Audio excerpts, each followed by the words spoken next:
Hello! This video is dedicated to the culture of ancient Mesopotamia, the land between the Tigris and Euphrates rivers. We'll talk about what people believed in, what they wrote about, what they built, and what has been preserved from them to the present day. As I already told in the video about primitive art, it was here, on the territory of the Fertile Crescent 10,000 years ago, that the Neolithic Revolution took place. People switched from hunting and gathering to agriculture and animal husbandry. And in the 7th, 6000 BC, the local already used irrigation, supplying water to the fields and growing crops. The emergence of an early civilization on the territory of Mesopotamia is attributed to the middle of the 4000 BC, when cities were formed on the site of primitive centers. The relations were built not on the basis of kinship, but on the basis of laws. This is the period of the Sumerian kingdom, which lasted until the beginning of the 3000 BC. At this time, writing appeared and developed, monumental temples were built, the wheel was mastered, city-states were formed, Ur, Uruk, Kish, Lagash and others.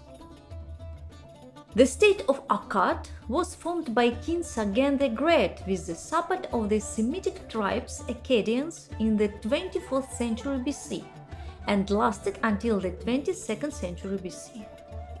The highest flowering of Sumerian culture occurred in the period from the 21st to the 20th century BC in the state of Sumer and Akkad. From the beginning of the 2000 BC to 539 BC, Babylon became a regional center, with a break in the rule of Assyria from the 11th to the 7th century BC. Sumerian writing is the oldest in the world. A tablet from the city of Kish dates back to about 3500 BC. This is pictographic writing. According to one version, in the Middle East, a system of clay chips was used to store and transmit information, each of which designating one object, cow, ram, etc. They were placed in special clay containers, on the surface of which symbols were applied. A brief description of the contents. Over time, the need for chips disappeared, and the containers became flat. People wrote on containers with triangular sticks, while the clay was soft. The impression was obtained in the form of badge. The writing was called cuneiform. In the middle of the 2000 BC, this writing became international. It was used not only by the Akkadians, but also by some other neighboring peoples. A curious fact: at the moment, no relatives have been found in the Sumerian language. It is unknown from whom they originated, not from their descendants. Figuratively speaking, they came from nowhere and went nowhere. And another, no less interesting fact. Before the 19th century, nothing was known about the Sumerians. But a cuneiform tablet was found with text in 3 languages: Ancient Persian, Elamite, and some complicated and forgotten. Scientists decided that if there was a language, then there was a people, and introduced the term Sumerian. And only then their guests began to find numerous confirmations. During the period of Assyrian domination on the territory of Mesopotamia, King Ashurbanipal in the 7th century BC collected a library of more than 25,000 cuneiform texts. Clay tablets of the Sumero-Akkadian culture are mostly deciphered. These are hymns to the gods, prayers, religious myths and legends, as well as lists of royal dynasties.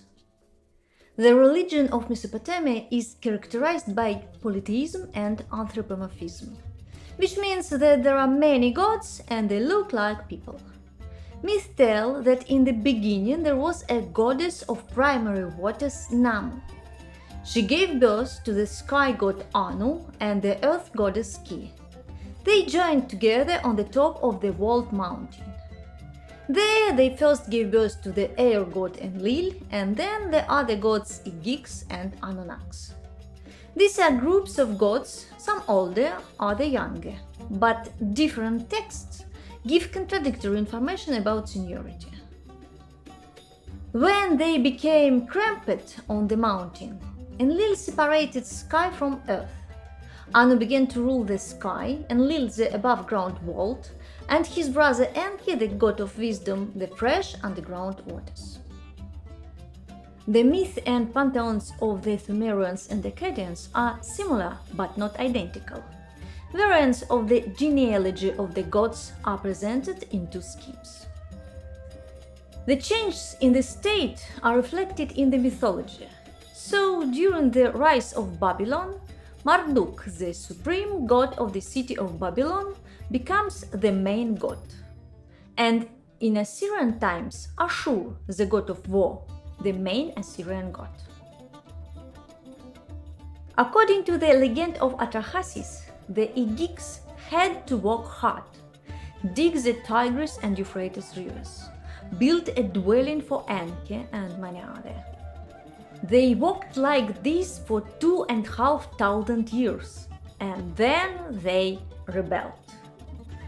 Deciding that Enlil, the advisor of the gods, was to blame for everything, they surrounded his temple at midnight.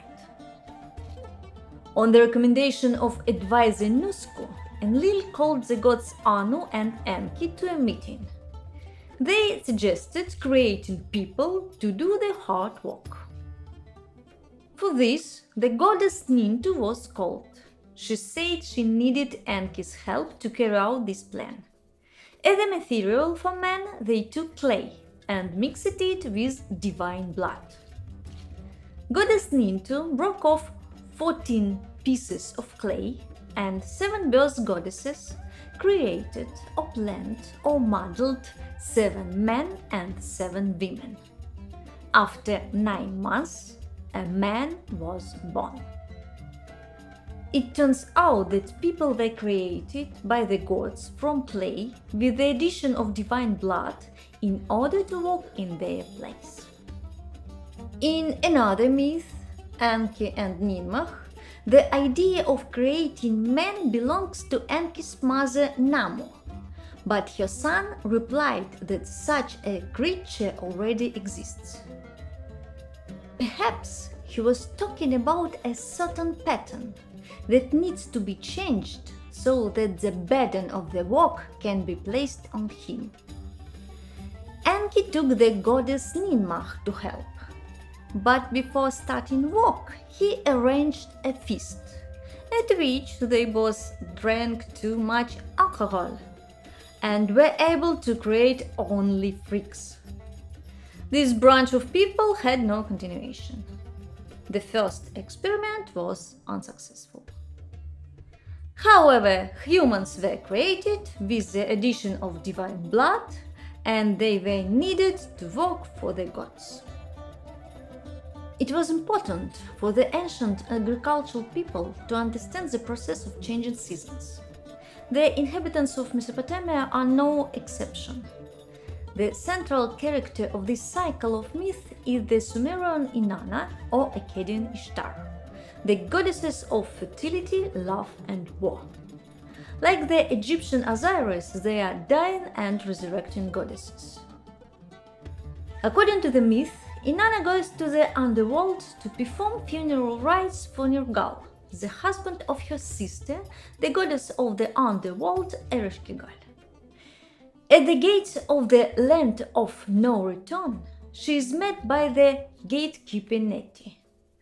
To enter each of the 7 gates of the underground place, Inanna must take off her clothes and jewelry, which contain the magical power Ma. The goddess of love appears before her sister naked and helpless. The lady of the afterlife directs her gaze of death at her sister, and Inanna turns into a corpse, which Ereshkigal hangs on a hook. It would have ended badly if Inanna had not predicted such an outcome. Before her departure, she instructed the advisor and vizier Ninshubur to mourn her after 3 days and seek help from Enlil, the god of the wind, Nanu, the god of the moon, and Enki, the god of wisdom. The latter removes dirt from under the nails, creates 2 creatures, Kugur and Kalatur, sends them to the afterlife with grass and water of life and a magic spell. Descending to the land of no return, they find Ereshkigal in labor pains. She cannot be born because the goddess of love and fertility is dead. Kugur and Kalatur soften her torment with a magic spell and revive Inanna. But there are laws that are beyond the control of the gods. The goddess of love can return to us only if she finds a replacement for herself for the land of no return. Going upstairs, Inanna finds her husband, the shepherd god Dumuzi, who has taken her throne, and sends him to the afterlife in her place. Unlike the Egyptian fields of Ialu, where almost a paradise life awaits the inhabitants, the other world of Mesopotamia is dull and gloomy for both gods and people. The dead eat bitter bread and drink salt water or sewage and slabs. Clean drinking water, normal bread and rest are available only to those for whom a funeral rites was performed, as well as to soldiers who died in battle and women who gave birth to many children. As you can imagine, the inhabitants of Mesopotamia were in no hurry to go to the afterlife. And the land of no return itself is the precursor of ideas about hell. Let's stop for now. In the next publication, we are waiting for Adorans and Ziggurats, the Tower of Babel, the hanging goddess of Semiramis, the flood, which is older than the biblical one, and much more. Don't forget to subscribe to my channel. Please like this video. If you find a mistake in my English, please write to me in the comments. Thank you for your attention.